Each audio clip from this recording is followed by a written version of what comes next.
Welcome to our final edition of Spring Training. This is the 6th session that we have had that recaps what happened at the 2022 legislative session and how it impacts cities. I'm Cameron Diehl, the Executive Director of the Utah League of Cities and Towns.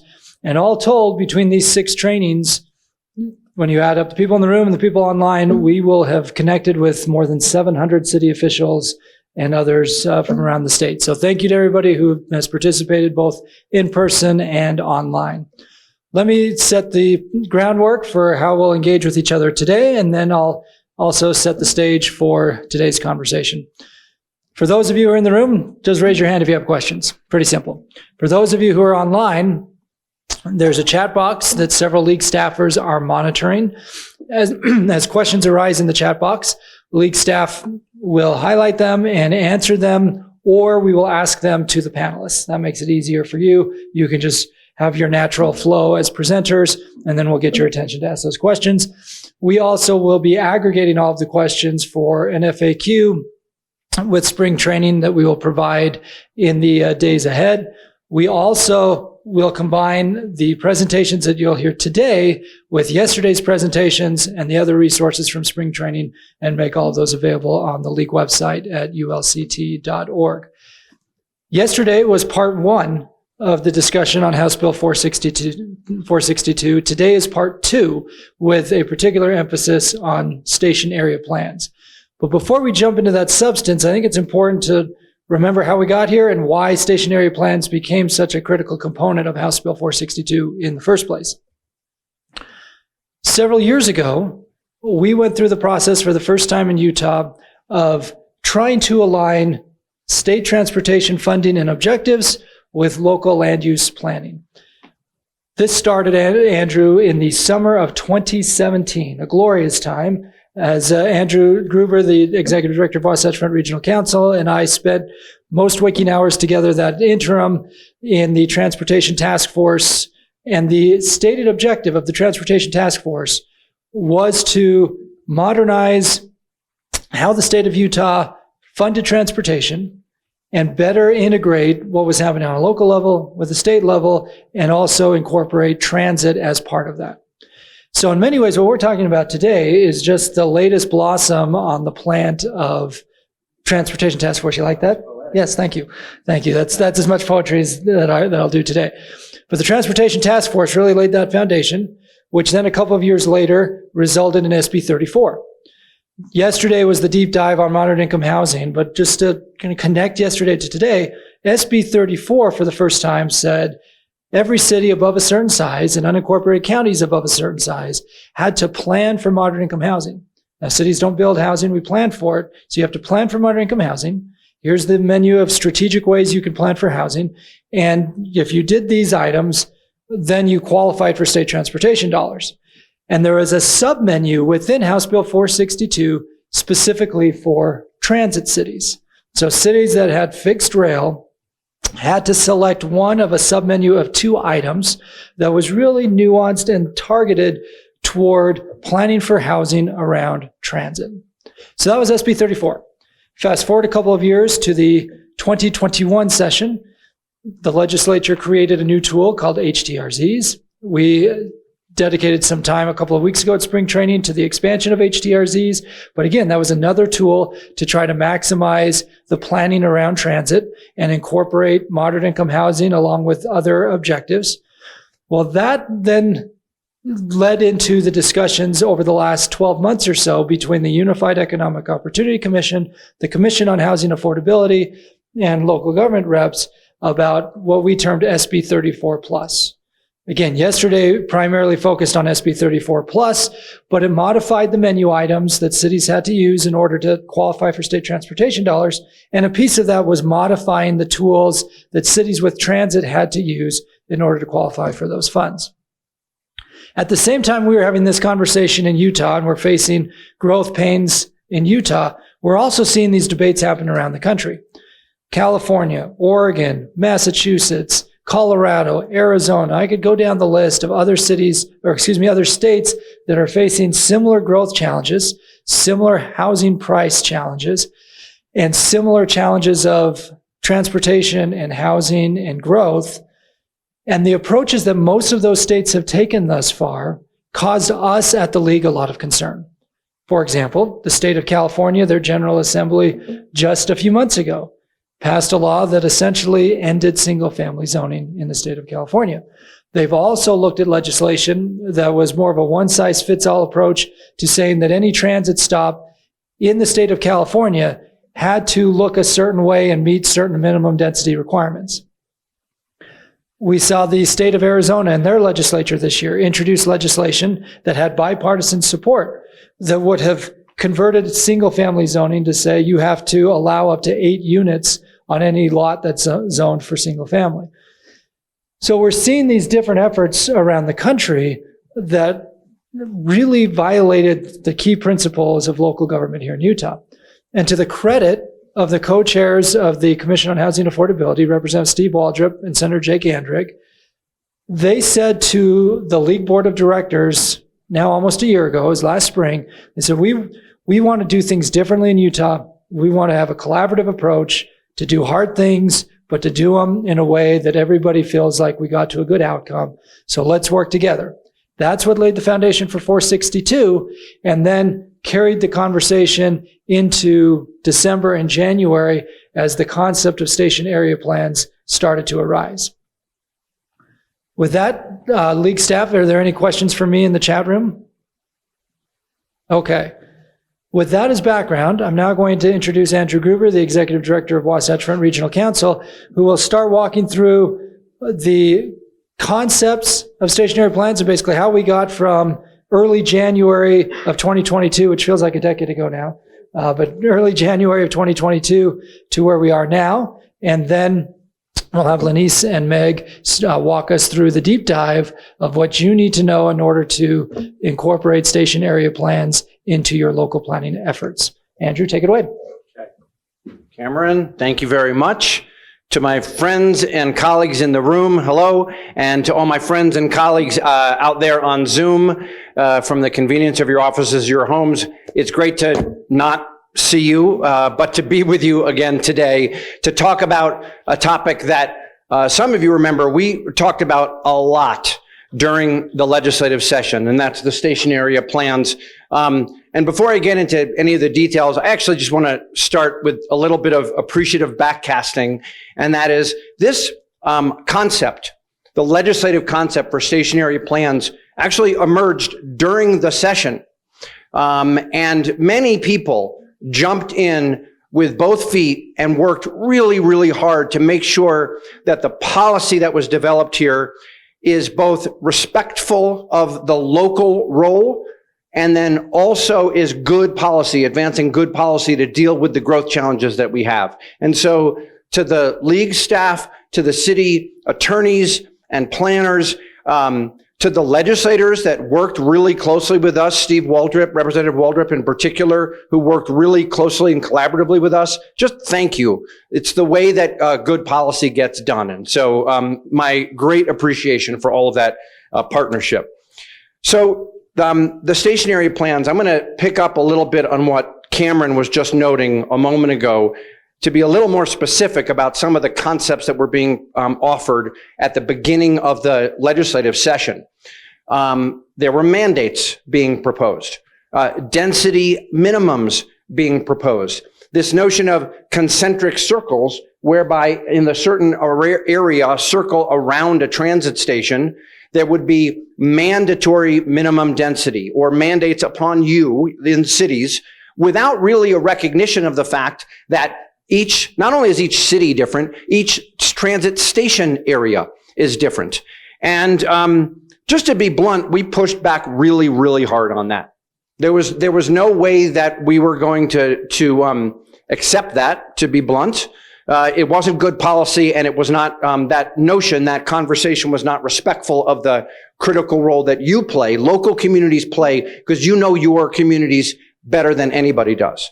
And so through a negotiation, we came to, I think, a much, much better place. And that was negotiation with the cities, with Wasatch Front Regional Council and Mountain Land Association of Governments, also with private developers, representatives from the so-called Property Rights Coalition, the PRC that represents developers. We had really good dialogue with them as well.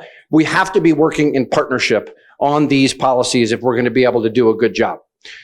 So I don't want to frame this as only as a negative, that we were fighting something off. In fact, it is not only defensive, fighting off policies that would impose mandates that would not work for most of you in most of your cities and most of your station areas.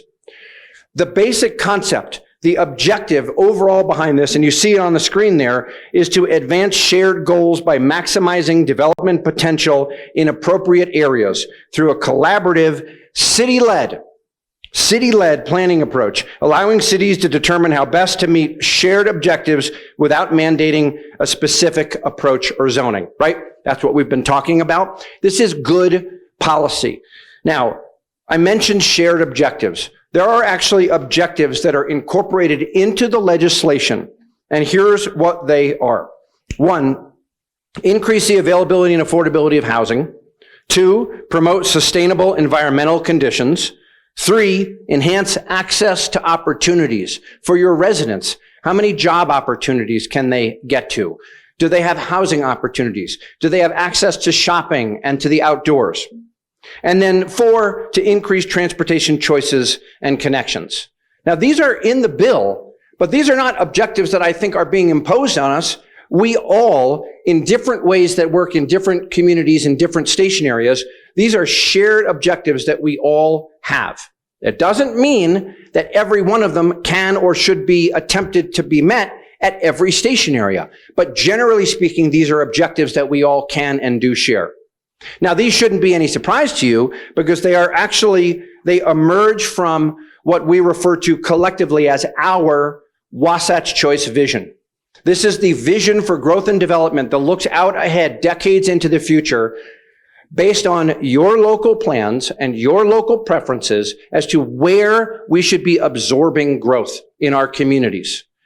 We are the fastest growing state in the nation over the past 10 years. That growth will not abate. And we must work together to provide the types of neighborhoods and the types of communities that can absorb growth. And here's the thing, in the locations that it makes sense. And you know this. Where are the places in your communities that you can absorb growth effectively? Where can you have a mix of housing types? Where can you have shopping and jobs and parks and residential and retail combined together in areas, town centers, neighborhood centers, city centers, in a way that actually preserves the character of some of your existing residential neighborhoods? That balance is what's embodied in the Wasatch Choice vision. It reflects these 4 principles. And here's the last thing I'll say about this.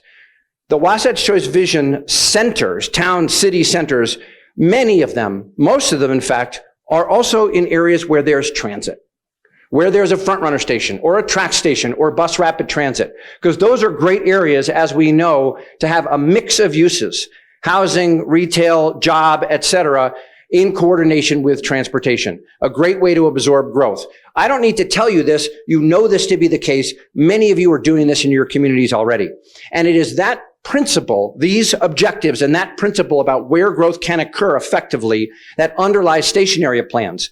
The areas around stations are great areas to absorb more infill and redevelopment, to absorb that growth, and overall have choices for our residents for where and how they live, and be able to maintain and even enhance the great quality of life that we have in Utah, here on the Wasatch Front, and really in the entirety of the state. So that's the sort of principle that lies behind this. I'm now going to turn it over to Meg Townsend, who is with Wasatch Front Regional Council. She is our Community and Economic Development Director. She's going to be followed by LaNiece Davenport, who is with the Mountainland Association of Government. She is their Regional Planning Director. And these 2 colleagues are are point people for working with you directly, providing assistance to you, technical assistance, to move forward on implementing these station area plans in a way that works best for you in your communities. Meg? Thank you, Andrew and Cam, for setting the context so well. LaNiece and I are going to dive into the weeds a little bit. Hopefully not too much, and try and walk you through both the meat of the bill as well as what's next. What are we going to do about it? So here's our agenda today. Today we're going to cover the requirements of station area plans, development of those station area plans, both the components that are required to be in those, as well as technical assistance that'll be available to you and your communities to do so, certification of station area plans, and the overall impact of this legislation, along with we'll walk through a detailed timeline and give you a heads up on where to find more information as we are continuing to develop the processes for all of this. Here is a little breakdown of which cities are impacted by this. So there are 20 cities with front-runner tracks, streetcar, bus rapid transit stations in their communities.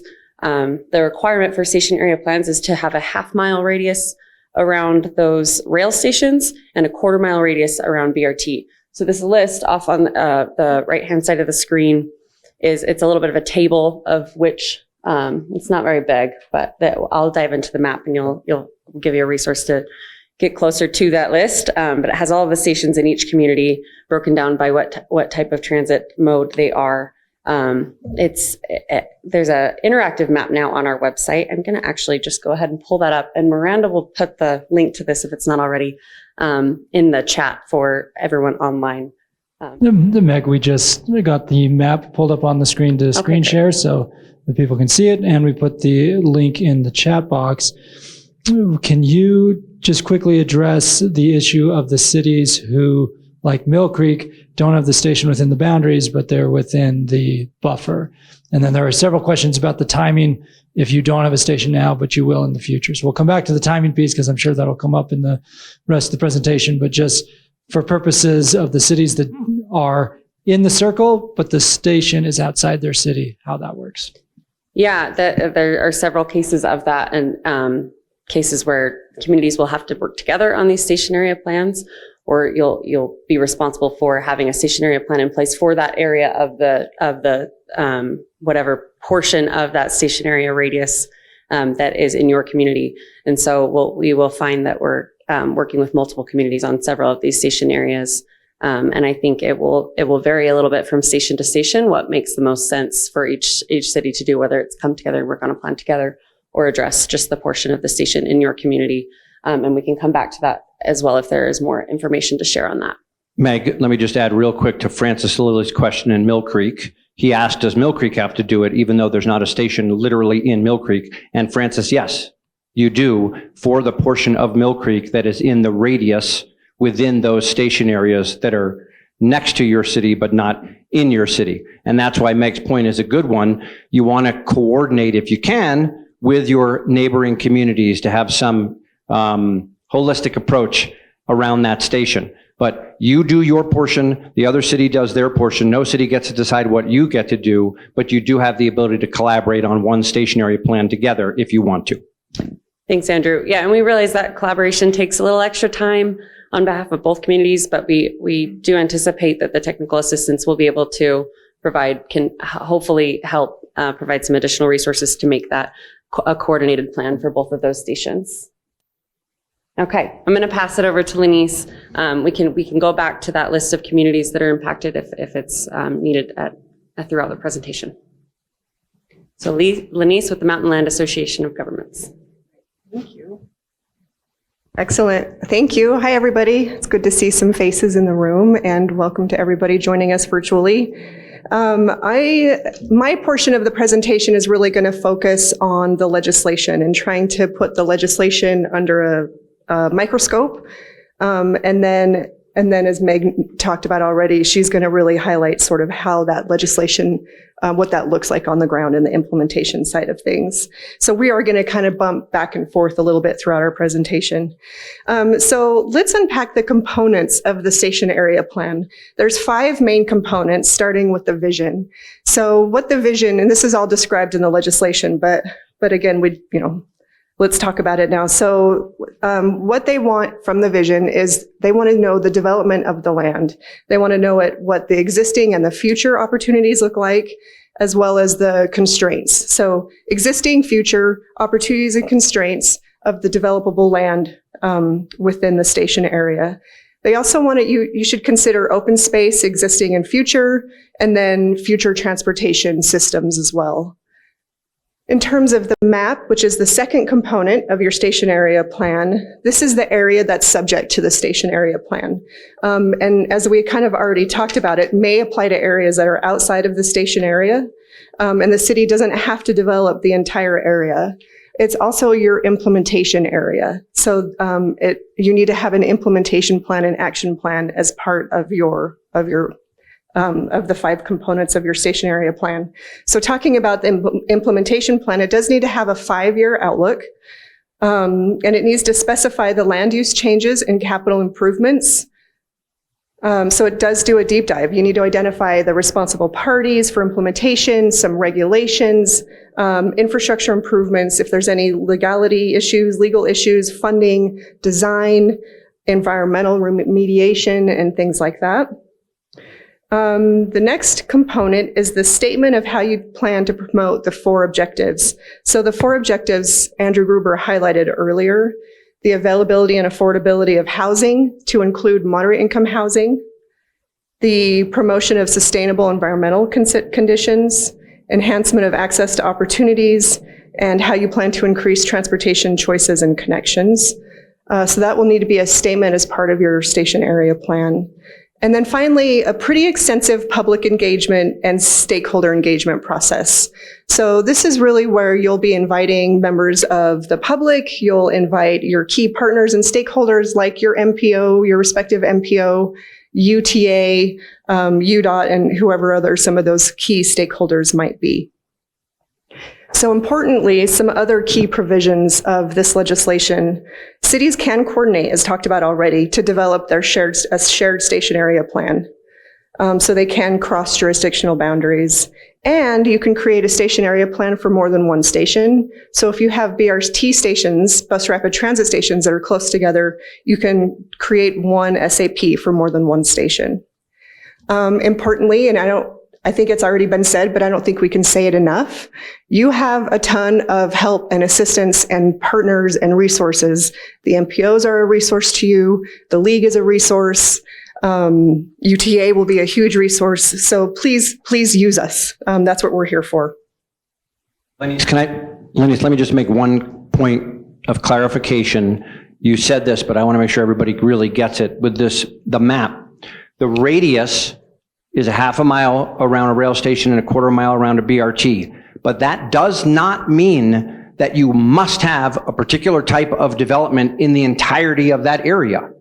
You just have to look through your planning process at the entirety of the area, and then you figure out what makes sense within that radius. That's part of the process. There's no requirement to do anything in particular in terms of development in the entirety of that radius. That's a key. Thank you, Andrew. So let's talk about what the actions are that you need to take as a city, as a local government. So cities have until December 31st of 2025 to satisfy all of the station area planning requirements.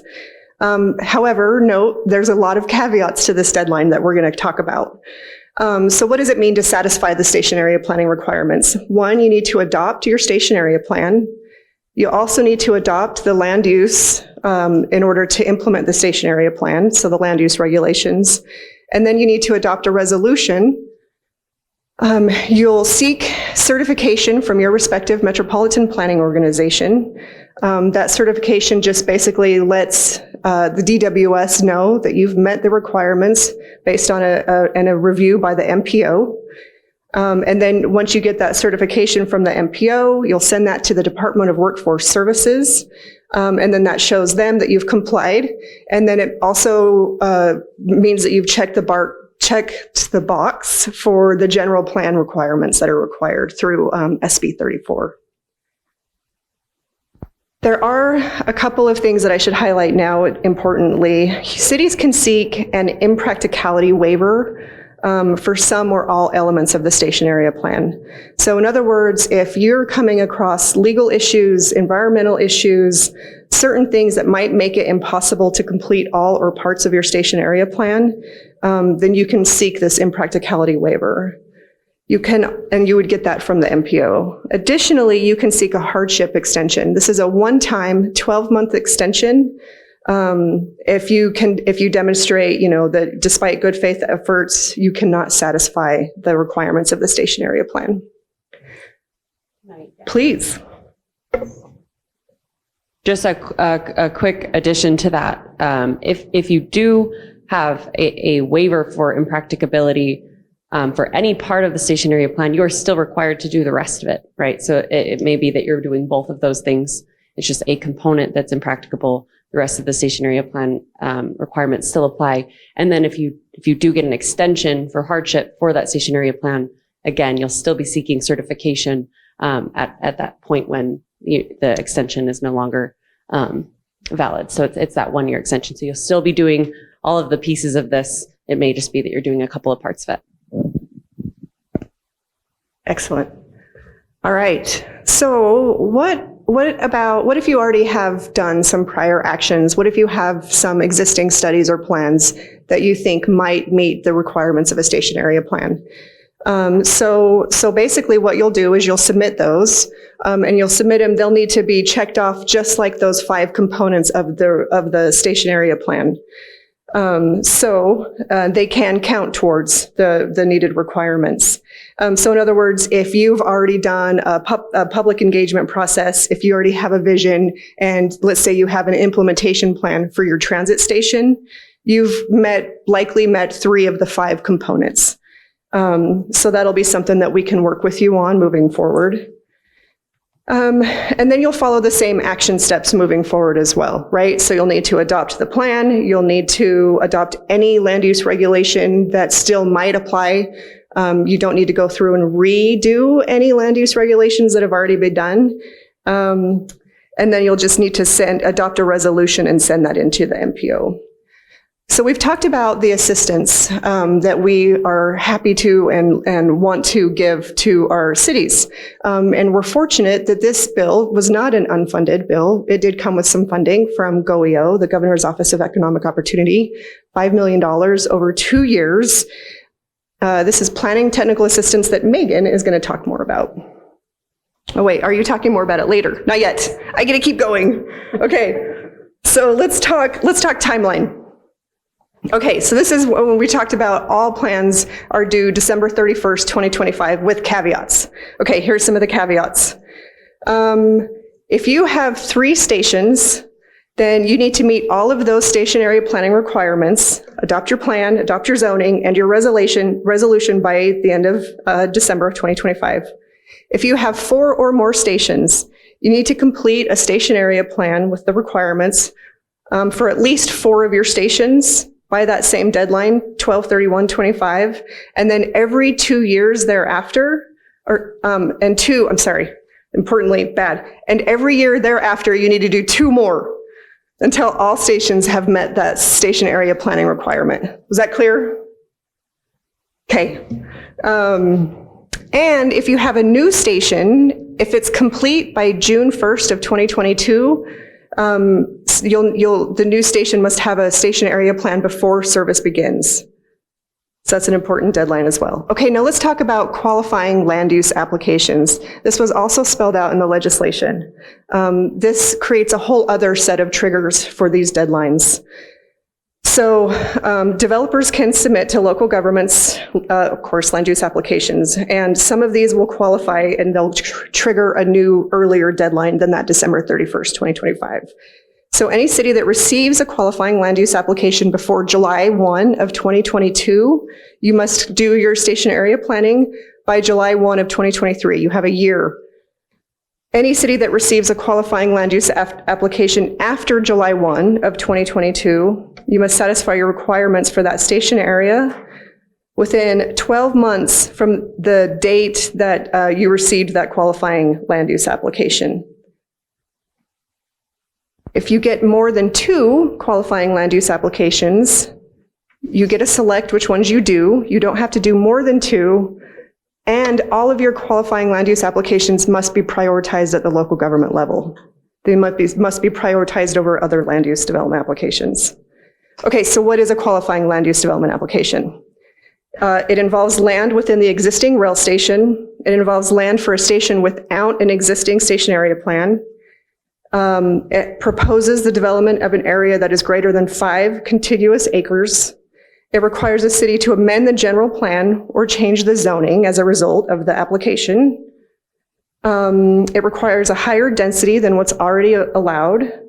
It proposes the construction of new residential units, at least 10% for moderate income. And then finally, it will require the completion of a station area plan. So there's a ton of information. I think we're going to stop here for questions. LaNiece, let me, just one point, this qualifying land use application provision, just to be, first of all, to be clear, in order for an application to be a qualifying land use application, it has to satisfy all of those items that LaNiece just listed.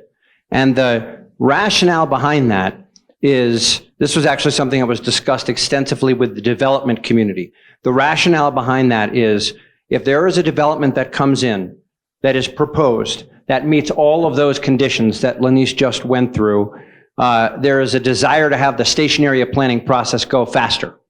Like, not have it necessarily wait until the final deadline in 2025.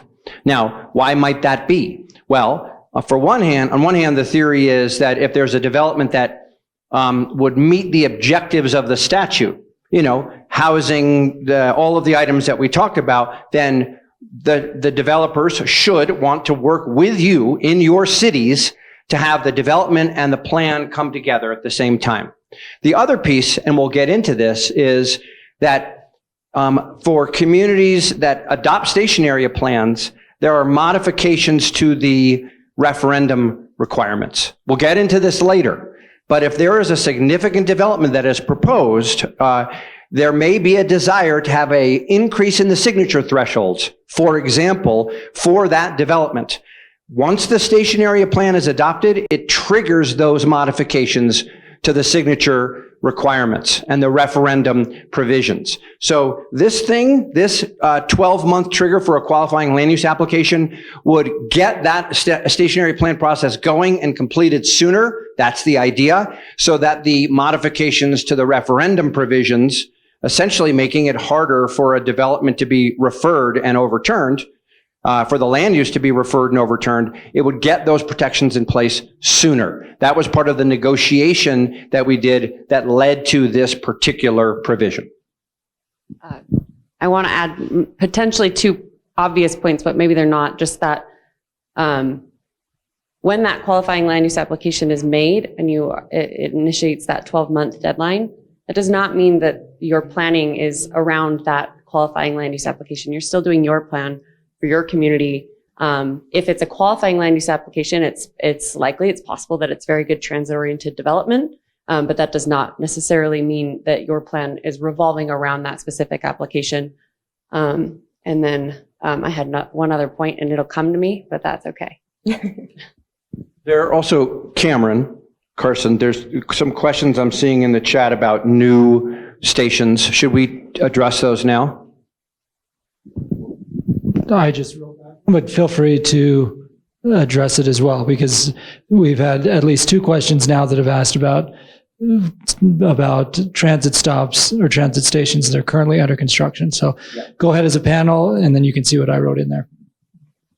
Can I? Yeah. So the basic requirement, as LaNiece said, and is on the slide here, is that if there's a new station, a new transit station that's created, that there needs to be a stationary plan in place for that station before transit service begins at that station. Okay? Now, there is a sort of an exception to that, and that is if a station is already under construction on the effective date of the bill, which is June 1st, 2022. If you're, let's see, where would there be stations under construction? In Ogden, for example, there's some transit stations on the Ogden BRT that are under construction right now. Because of that, there's not a desire to slow down when transit service starts there. So then for those stations that are currently under construction as of June 1st, the regular timelines would apply. Thereafter, Think the Salt Lake Central Valley BRT, for example. For those stations, you will need to have a station area plan in place before transit service begins. Now, there was one other question, which was, well, if we don't have a station area plan, does that mean UTA is not going to provide transit service there? No, it doesn't mean that. What it does mean, however, is that if you don't have a station area plan in place for that station and the service begins, then you wouldn't be in compliance with the requirements of HB 462. And then, you wouldn't satisfy the SAP requirements, and then that would lead into the whole architecture of the moderate income housing plan, the reporting to DWS, and the potential penalties that come. All right. Should we plug along? Okay. So let's see. So we talked timeline. Technical assistance. If you are seeking technical assistance from your respective metropolitan planning organization, you don't know who your respective MPO is, we'll tell you. So for cities in Salt Lake, Davis, and Weber counties, you'll apply for your TA from WFRC.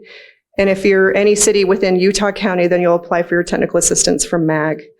The legislation does require that the MPOs give priority consideration when it comes to awarding technical assistance to station areas that have been triggered through that qualifying land use application. So an important note for you all to know.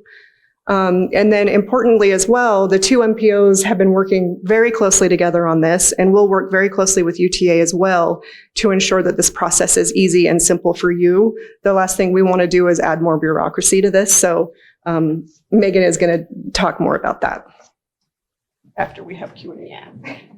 Thanks, LaNiece. And we've been taking questions a little bit throughout, but we'll just pause here since we've talked about the components of the stationary plans and see if there are any more we should answer before we go to the technical assistance description. How's the chat looking? Fine. Angela.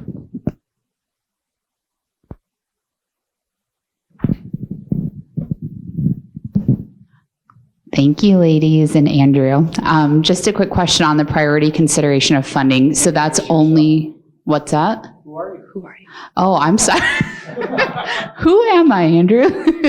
This is Angela Price from Salt Lake. So on the priority consideration of funding, that's only tied to those qualifying land use applications. That's not tied to the priority consideration of funding that you get for being in compliance with your moderate income housing plan. Is that correct? That's a good clarification. Yeah. So the one criteria for technical assistance that the bill did specify is that priority consideration for technical assistance funding to do the station area planning work needs to be given to those stations that have received a qualifying land use application by the time you're considering for those awards. Yeah. Okay. So I want to say one more point of emphasis. I don't know if somebody has a question about this, but it was so important during the legislative session. There's two critical things that we heard from you, from communities as we were developing it. We've said this already, but I just want to emphasize it. You have these requirements to do the station area plans, but if you have already, through prior actions in your community, satisfied some or all of the requirements of the station area plans, if you already have a vision, if you already have the map, if you already have the station area plan, if you've already, if those plans around station areas already meet those objectives, those 4 objectives in the bill, you do not have to redo the work that you have already done. You get credit for it effectively. What you have to do, as LaNiece said, is you have to adopt a resolution that says these prior actions satisfy the requirements of the statute. And then you still have to submit that to the MPO, the relevant MPO, for it to be certified for purposes of the whole moderate income housing plan architecture again. But that was something that we heard from many of you. We're not trying to redo work here. You get credit. But again, as LaNiece said, it's not like a all or nothing. If you've done some things that satisfy some elements or some of the objectives, then you say that you have. If you haven't met all of them, then you have to take new actions to satisfy the remaining requirements. Okay? That's sort of point number 1 on prior actions. LaNiece said it. It's just so important that I want to re-emphasize this. Cam. So But as a follow-up question from Zach in my hometown of Murray, he's asking about the sequencing of the MPO review in the case of a city that has already adopted some type of plan that may already meet the objectives or may meet 75% of the objectives. So he's asking just the sequence. Will the MPO help him and Murray review and then bring it back to the city, or does the city review first and then come to the MPO? Kind of what's the MPO's role in the city's self-evaluation process? Meg, this is you're going to be getting into some of this stuff. Do you want to give a preliminary answer to that? Yeah, and I don't think that specific detail is in the content of the rest of the presentation. That's a good question. We're here to help, so we'll have our official review process. You'll submit a station for review, for certification, formally. But in the meantime, we can help you review what you have already, identify the areas that would be missing. You don't have to submit a formal form if you're not ready. We can talk about it together. We can meet. LaNiece and I are talking about this just about every day. It feels like we still work together just like we did before. We're gonna make it easy. We're gonna make ourselves available to review those things. So while you can't get 75% of your station area plan requirements certified and then wait to do the rest of it, we can work on identifying what exactly is missing and help you there. So, Yeah, and that goes for both MPOs. I totally agree with everything that Meg just said. And so what I think you should hear from that is the only formal action that the MPO will take is the ultimate certification. Before then, let's have dialogue. I mean, talk to us. Our goal is to certify every station area, right? And so we want to work with you. So if some community comes in and says, well, here's the deal at our station. We think that this satisfies and this prior action satisfies and that prior action satisfies, and then we need to do these new things. Not like we know better than you. We don't. You know your area best, but we will be more than happy to talk to you and be like, that sounds reasonable, so that there's no surprises. We don't want there to be any surprises. So let's have back and forth dialogue as this goes forward. Okay? You want to? I'll add To this point, because I have one other different point. Okay, just to clarify, Megan is going to unpack this more, but importantly, we're working through this right now, right? These types of questions. So nothing is set in stone, nothing is finalized as of yet. So we look forward to more input on that. That is a great point. The bill hasn't even taken effect yet. Doesn't even take effect until June 1st. So as we're putting this together, your feedback into what will work best so that we can partner with you and assist you, not be bureaucrats that make it difficult. The MPOs are you, right? Our boards are you, the elected officials that are in the audience today. You are our members. So we're on your team. Just to be clear, we're working with you to make this work in a way that works for you and actually helps address the challenges our region and state faces with growth, et cetera. Okay, here's the second key point. This was said already, but you talked about it, many of you talked about it during session, and it was critical, so I just want to reemphasize this. We talked about prior actions satisfying the requirements. Also is if there are certain objectives that are impracticable to meet at a station, or certain components of the station area plan, the ones that LaNiece went through, that they are impracticable to do on the time frame, you can explain that. And that, as long as you're doing it in good faith, if it's impracticable, that will satisfy the requirements as well. The example that we have routinely used is the airport track station. One of the objectives in the bill, one of the 4 objectives is housing availability and affordability. Well, you're not going to build housing right in the radius around the airport track station. Okay, that would be impracticable. So there's not going to be you must. If you're not going to build there, you're out of compliance. You say, we can't build there. It's the airport. Maybe you'd say a few more words than that, but you get the point. You can explain why it's impracticable. And that can apply to all of the circumstances within your communities. Now, a little interpretation here. If you just say it's impracticable because we don't wanna, that's pushing the boundaries of what the statute intends. But it is really meant to recognize the conditions on the ground that are specific to your city and to your station area. And again, that would be part of the package that gets submitted to the MPO for certification. You would have to adopt a resolution that says, here's how we've already satisfied through prior actions some of the components of the station area plan. Here's new stuff that we're going to do. And here's things that are just impracticable. You do that sort of package, and we'll work with you through that. And then you submit the package through, but with the resolution adopting all that, and then we certify. Did I say all that right? Yes? Yes. Yes? Okay, good. Thanks. Okay. I will keep cruising because some of what we're talking about is in the remainder of this presentation. And I'll just add the question of impracticability, that extra syllable, impracticability, is also eligible for dialogue with us, with the league, with your partners, before you go ahead and make that statement. We can talk about that too, along with the rest of this. So technical assistance, this is huge, right? LaNiece noted this. It's not an unfunded mandate. There's going to be money there to help you. Several of your communities have already engaged in technical assistance to do some of the station area planning that you've done. This will just be more of that. What we're going to try and do is keep this program very accessible, very nimble, very simple. Overall, the budget is $5 million from the state in the legislation. That would be supplemented by any local matching dollars. We haven't yet determined whether there's a local matching requirement, but we know that your communities are doing this work already, and so we know you're investing already, and there may be an opportunity to match some of this work in the future as well. And the staff support from the MPOs and from UTA. So UTA is going to be giving a ton of support, both in kind and otherwise, along with the MPO staff.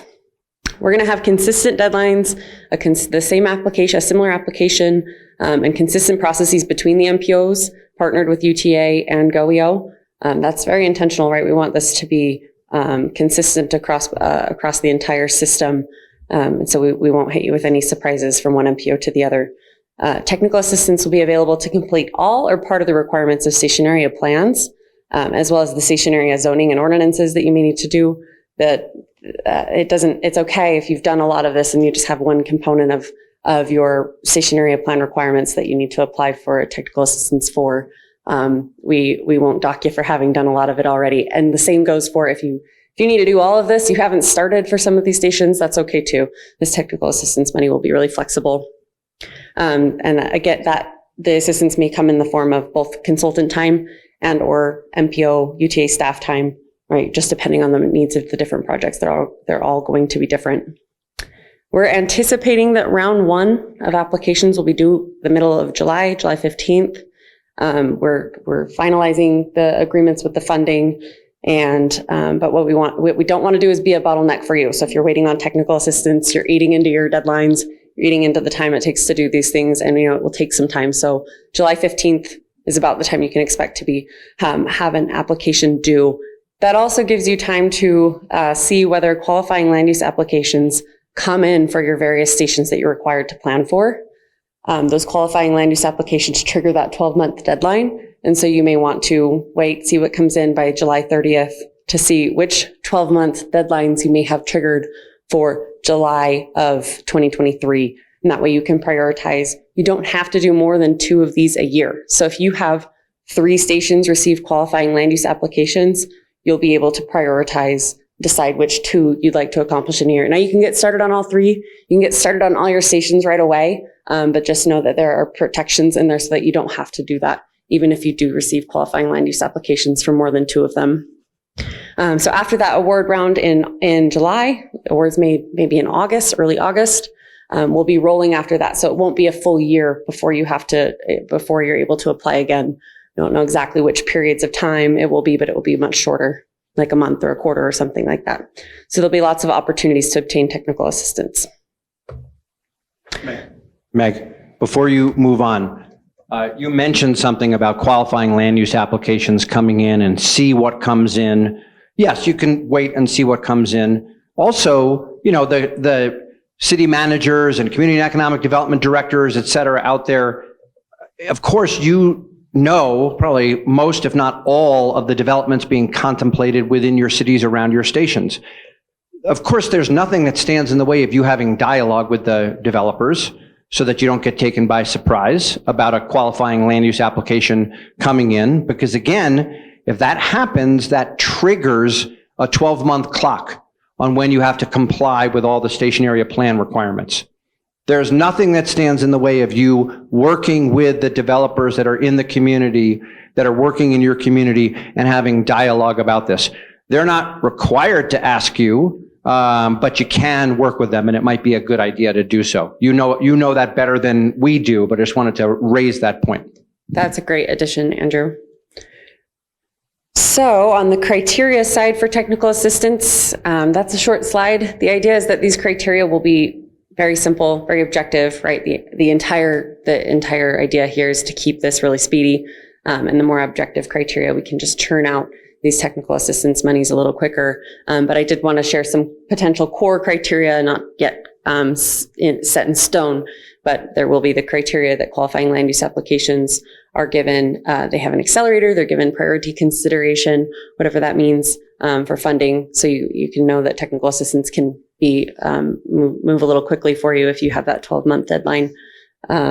Ability for the project to begin quickly, because we'll be doing so many rounds of this, or it'll be available so frequently. We want to prioritize those projects that are ready to move, get the money spent.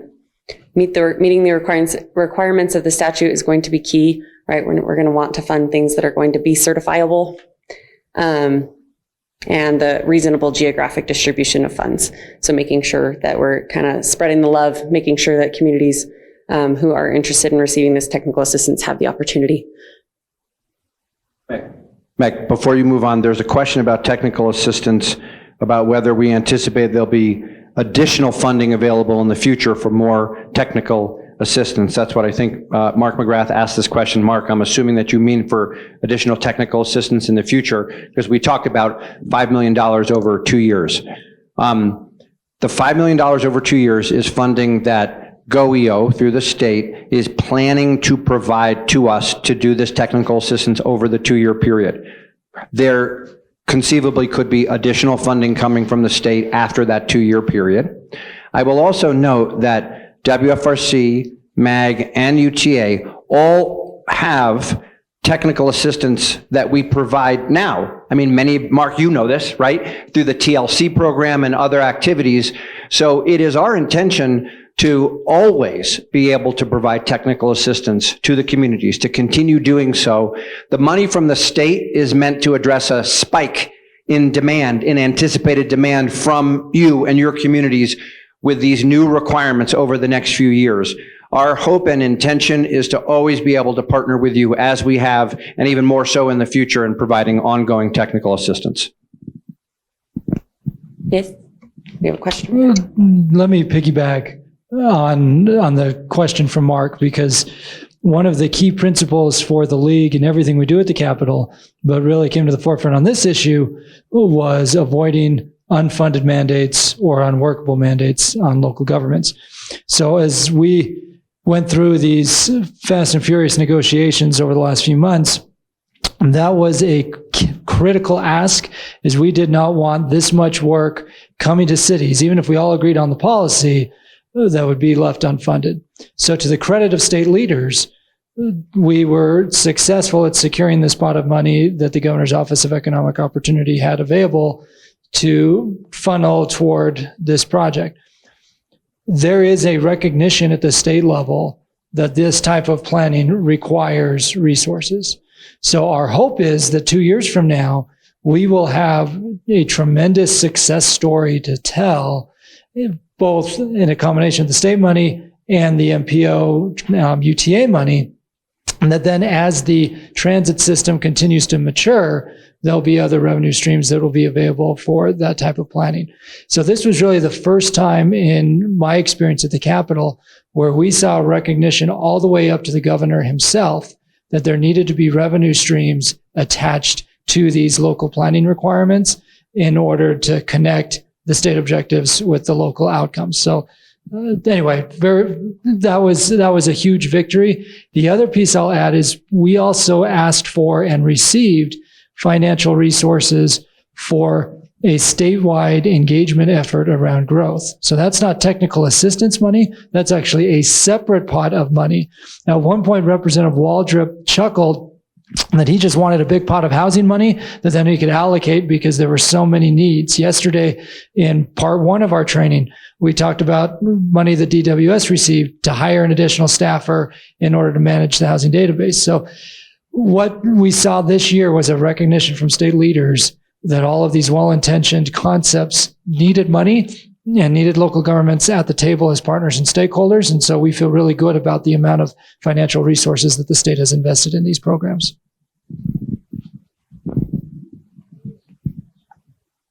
Okay, I'm going to add quickly while that one's maybe off, which is importantly, we want to spend all this money. So please apply, right?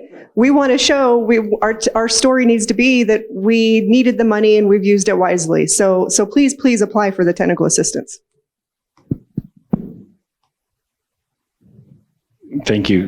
Nick Norris from Salt Lake City. We're happy to apply for your money. I think as the entity that has 50% almost of stations, including a new one that's just going to be opening within 6 months.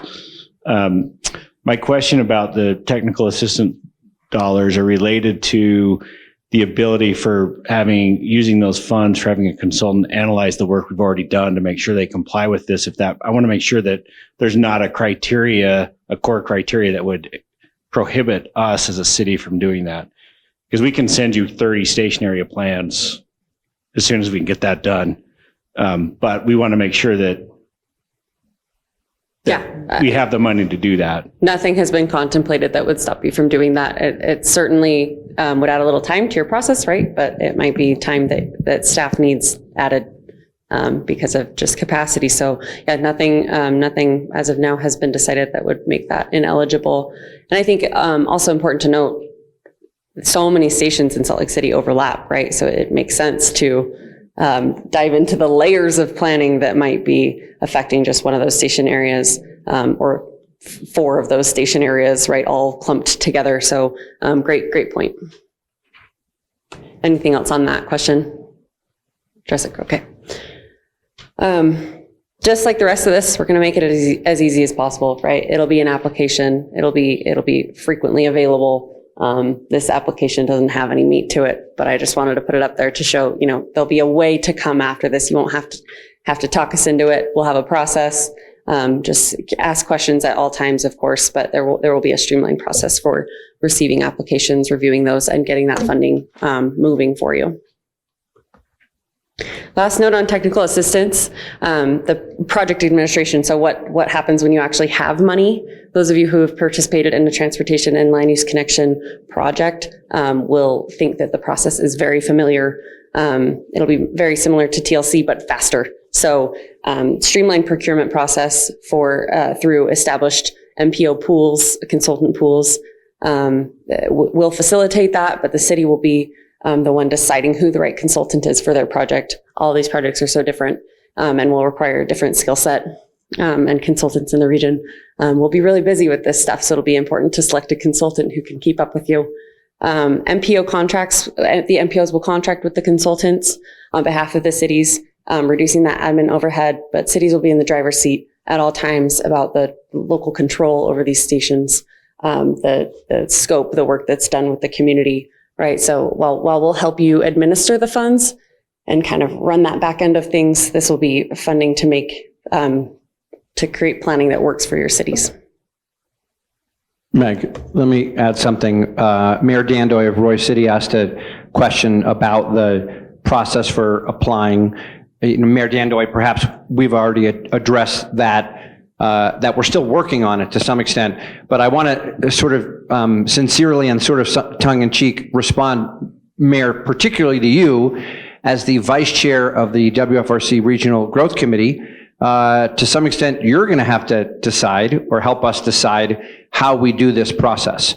And I say that to sort of make a point, which is one of the notions behind this MPO certification process is that there should be a review by your peers. There had been some dialogue early in the SAP policy development that you cities, Roy City, you should send your station area plan off to the state, you know, whoever that is, the state, and have somebody at the state level review it. And, you know, we, local government and local government representatives, said no, essentially. We don't think that makes sense. And that's where the idea of the MPO review came in, because again, who are the MPOs? You know, Mayor Dandoy, you are the Wasatch Front Regional Council, et cetera. And so, you know, you would submit your station area plan. There would and will be a staff level review of that looks basically at the statutory criteria, but then ultimately it's going to have to be either the Wasatch Front Regional Council itself or the Regional Growth Committee or some sub body that we create with your engagement and direction that does this peer-based review.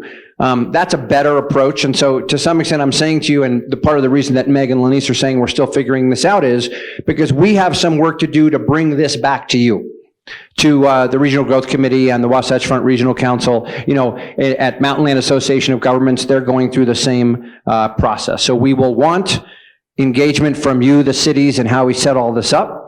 You can give us feedback on what we've talked about today, and we're going to have dialogue with this at our official committees as we work through the details and setting up the official processes. Okay, so that's technical assistance. That's a great note by Andrew, right? We have, this is work to be done, both just work at the staff level as well as our committees making some decisions about how exactly these things will go. But I think we have a shared objective to make it simple, make it as simple as we can. On the certification side, this is really the last piece of all of this.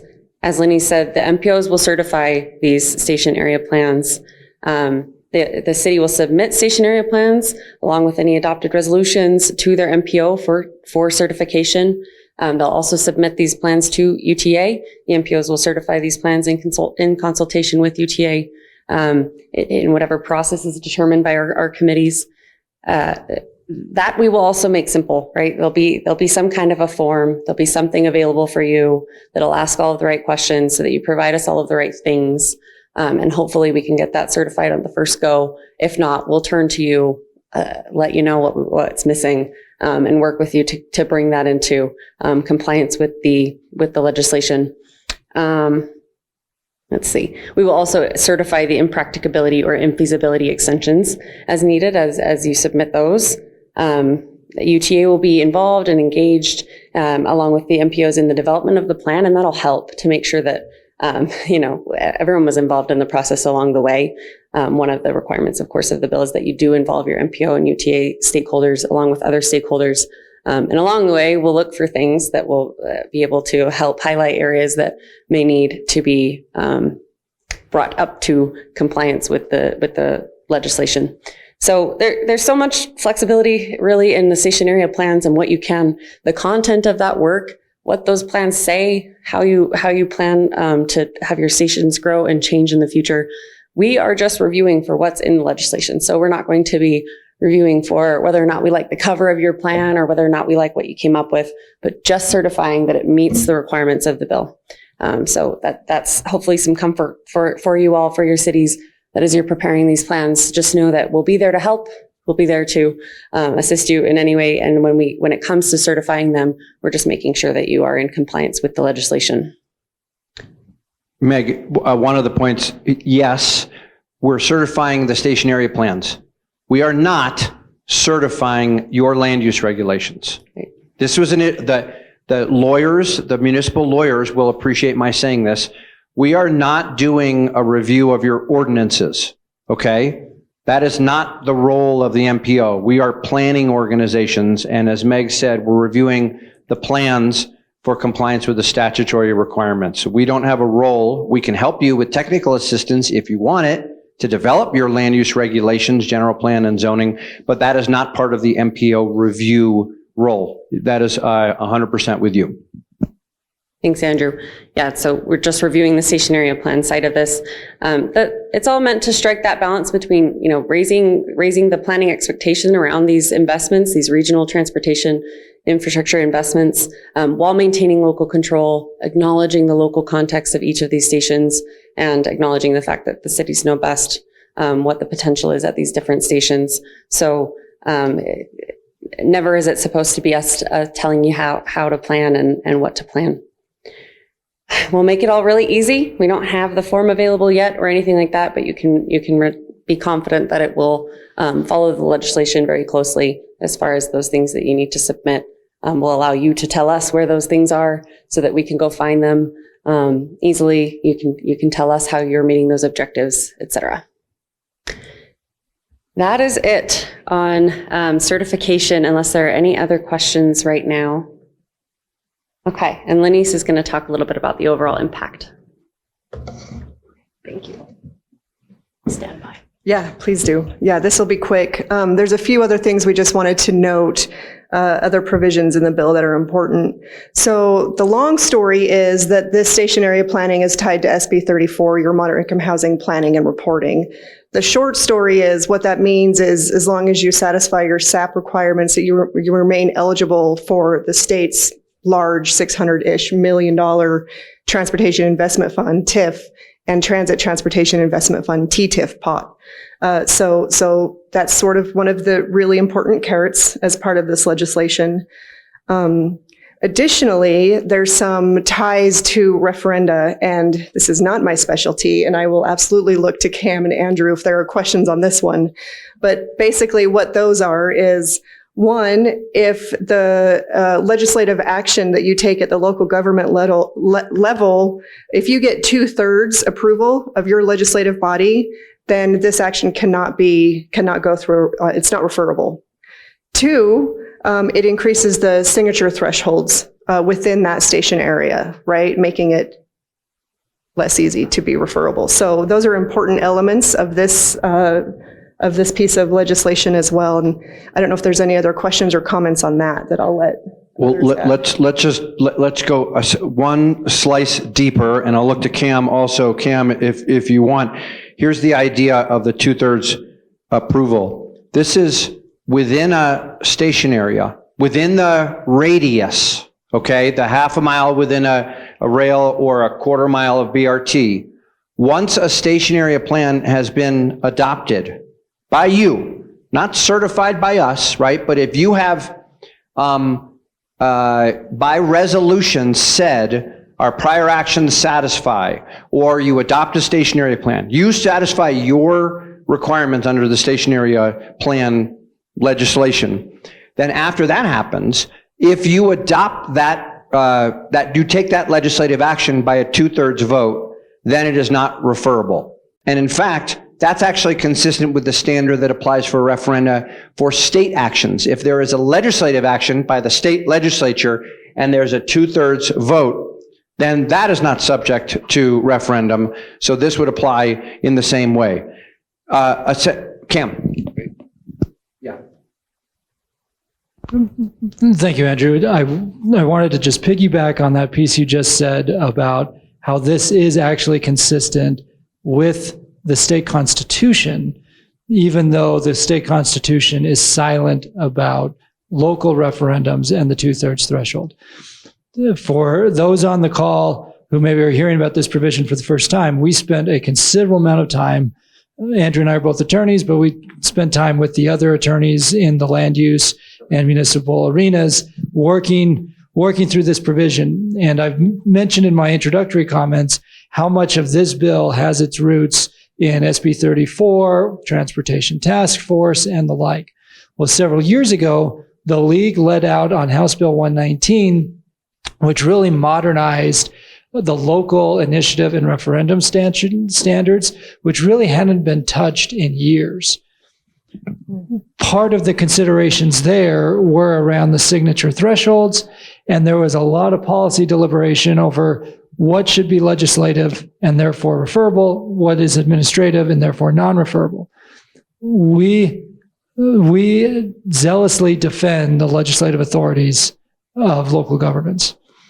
So we did not want to go down the path where something is legislative but then gets deemed administrative, in part because the courts will look at a legislative action and say it doesn't matter if the legislature calls it administrative, it's still legislative, powers to the people, therefore referendums apply.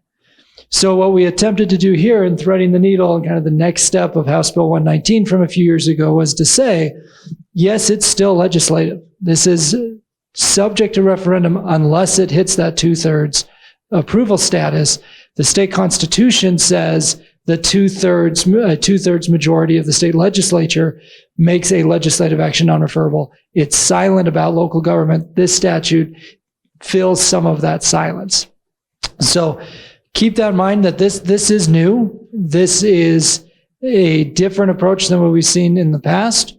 And it's entirely possible that at some point it could end up in court, but we feel like based on the jurisprudence and based on the constitutional direction that this provision is on firm legal standing. And while you're at it, take 1 minute on signature threshold. Perfect, will do. Going back to House Bill 119 from a few years ago, there were multiple changes made in that bill around how local governments engage in referendums. For example, prior to that bill, it was very difficult for cities to tell their stories about why the city councils voted the way they did on the item that was being referred. We made some changes to that process that allow elected officials to explain why they voted the way they voted and share information that led to their decision. And likewise, we also looked at that law around the definition of signature thresholds, basing them on a number of active voters in a particular city, as opposed to looking at the voter rolls of past presidential turnout.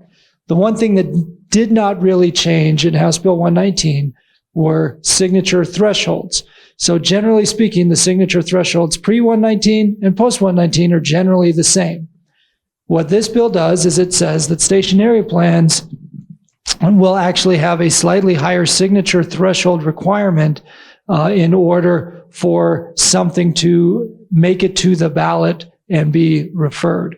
So the idea here is to empower that city council to make what is hopefully a decision that has brought people together through the engagement process, and to be able to vote yes and proceed with the land use laws related to that station area plans, but then know that if they vote unanimously, so they meet that 2/3 threshold, that it's non-referable, or if it's, say, a 3-2 vote, that there are still the higher signature thresholds, so that there's some certainty around that land use regulation, and there's some certainty for the property owners so they can work toward fulfilling that station area plan. And what Cam was just talking about the signature thresholds, again, it applies in the entirety of the radius around the transit station, half a mile or quarter mile, as the case may be, after the station area plan requirements have been met. So Nick from Salt Lake City raised the point before about, prior actions they've taken, being submitted, and then we would, actually, we don't even have to certify for this to take effect, but Nick, the city council would adopt a resolution saying for X station area, we've satisfied all the requirements of the station area plans. And from that moment forward, the signature threshold is higher for all developments in the entirety of that station area. Okay?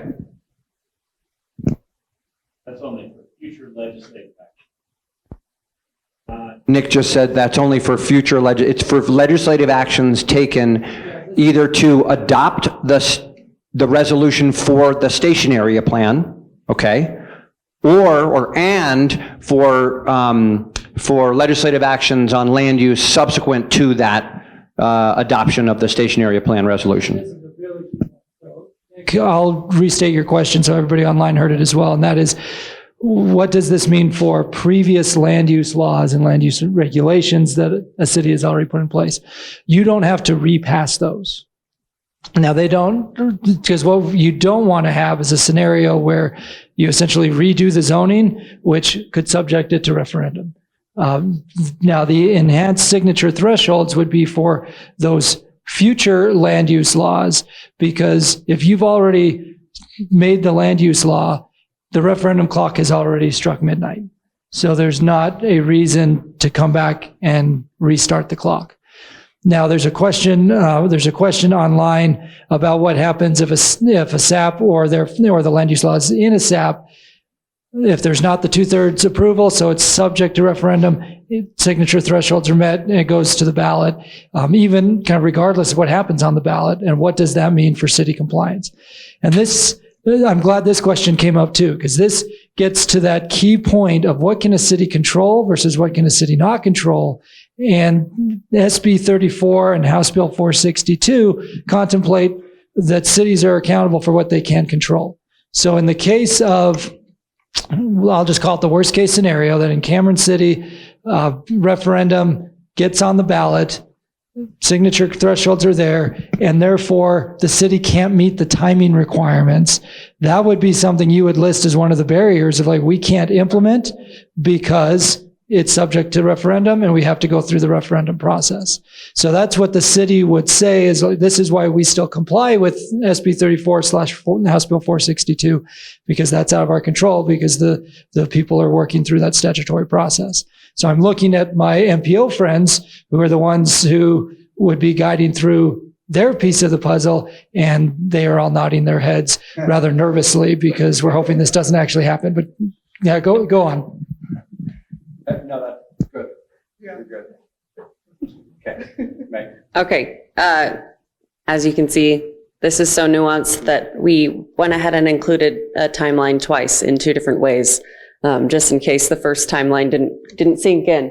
And so this is just a summary, again, of what we've talked about. Today is April 14th. We're doing a training right now. June 1st, this bill takes effect. July 15th or so, MPO applications for round 1 of technical assistance will be due. In August, those awards will be made, and there'll be some rolling opportunity thereafter. Ongoing, so that state money is for 2 years, but there will be technical assistance that continues to be put out there through other ways as well. Next year, July 1st, 2023, that is the first date that station area plans are due for station areas that received qualifying land use applications before June 30th, 2022. After that, the deadline for a station area plan that receives a qualifying land use application is 1 year after that qualifying land use application is received, ongoing, right? So 1 year from whenever that's received following that first opportunity. There's a limit of 2 per year of how many stations you have to meet your station area plan requirements for, regardless of how many qualifying land use applications you receive. You can do more. 2024 is small because there's not a lot going on except for the continued great work on station area planning. And then in 2025, December 31st, 2025, that's the deadline for cities to adopt station area plans and relevant land use regulations for 4 or more stations. If you have fewer than 4 stations, you have to have them all done by then. And again, that minimum of 2 stations, the 2 stations per year continues thereafter, after 2025.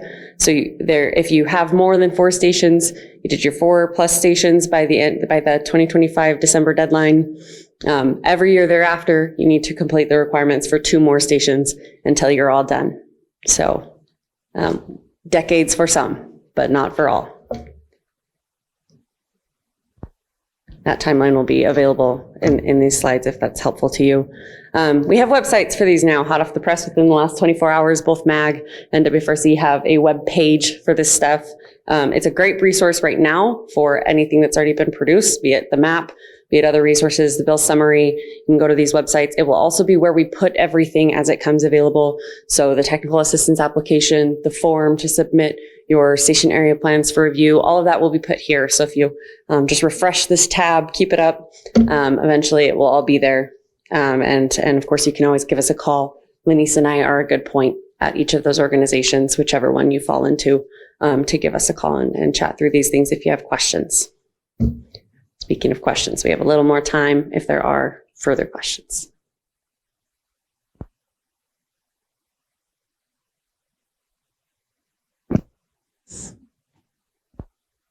Qualified station. Thank you. So on the map that you had, Yes, so I'm Wendelin Knobloch from Midvale City. The qualifying stations, in the case of BRTs, it has the qualifier only BRT stations with dedicated lanes. Now, I know there's a very long BRT line in Salt Lake County that does not have dedicated lanes. But you would think, in order to be ahead of what might be coming, the stations on that line should maybe qualify so that we have plans in place for when that BRT becomes a true BRT with dedicated lanes. Has that been contemplated? So the BRT line on 3500.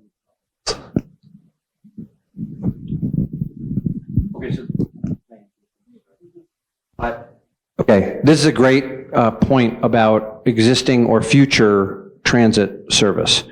The technical point here is that the SAP requirements apply only to fixed guideway transit, which for bus rapid transit means having dedicated lanes, dedicated right-of-way for the bus. Like, so if it's running in regular traffic, then it's not fixed guideway. That can be a little tricky to figure out, well, like, what if when it comes into the station? So is it if in theory, portions of the line are fixed guideway and portions aren't, right? So there's a technical issue there. I will say this. I think what you're implying, at least I'm taking an implication, that it makes sense to do station area planning around your stations, whether the law requires you to do so or not. You know, arguably, if there's any question like, is this a station that is fixed guideway or not, it'd be safer to assume it is. But, you know, your city, you're going to do plans, you're going to work through and try to meet shared objectives around those stations. So I think the inclination would be do this stuff, which is most of the things that are in the bill. Hopefully most, if not all the things that are in the bill are the things that a city would do anyway, planning around a new station. Yeah, let me just add to it. And we still need to confer on this and discuss all of this, but I'm going to go on a limb and say that I think a project like that would still be eligible for the technical assistance planning money as well. It just maybe wouldn't be prioritized as high as those that are required to do it. Yes, it was on. And apparently we all three are going to answer up questions. And even if it wasn't, even if there was some decision that that's not eligible, we have other technical assistance money that it's definitely eligible under. I see that we're out of time. So I'm looking at the league folks, and yes, I'm getting the nod to wrap it up. The nod, Susan gave me the nod and the finger to wrap it up. Okay, so that's a definitely. Let me, I'm going to make one brief concluding point, see if you guys want to make any concluding points, and the league folks. And that is the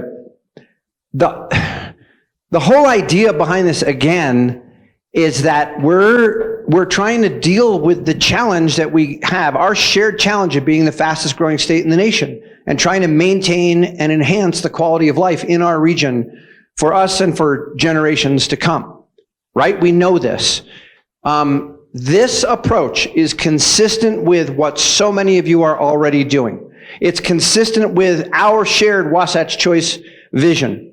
There's technical assistance to get it done. There's the statewide growth conversation that hopefully will help with public perception around some of these development issues and growth issues. But we have the ability to do this right. So many of you have already done this right. And there's more that we can do together to get this right, to help us have a great quality of life in the future by implementing these station area plans.